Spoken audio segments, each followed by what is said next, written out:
আসসালামু আলাইকুম।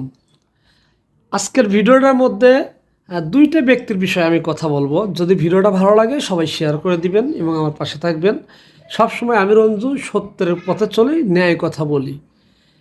একটা লাইন শ্রমিক, পল্লী বিদ্যুৎ সমিতির লাইন শ্রমিক, ডেলি বেসিকের এক ভাই উপরটা জীবনের মায়া ত্যাগ করে ঝুঁকিপূর্ণ অবস্থায় কারেন্ট দিচ্ছে, রাত দিন 24 ঘন্টা কাজ করতেছে।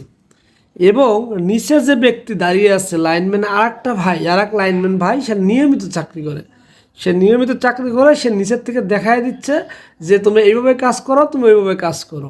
কিন্তু আমার প্রশ্ন এইটা, যে মানুষটা ডেলি বেসিকের, যে এখন দুর্ঘটনার কারণে মারা গেলে সে 1 টাকাও পাবে না, তার জীবনটাই শেষ।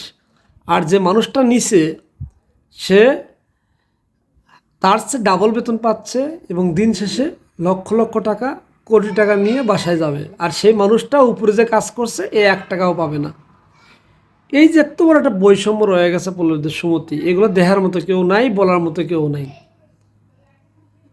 আমি আপনাদের শেয়ারের মাধ্যমে এবং আপনাদের কমেন্টের কারণে এই সমস্যাটা ডক্টর ইউনূস স্যার শুরু করে যারা উপর মহলে আছে, বিষয়টা দেখে দ্রুত সমাধান করে আপনারা সবাই শেয়ার করে পাশে থাকবেন। সবাই ভালো থাকবেন। আসসালামু আলাইকুম।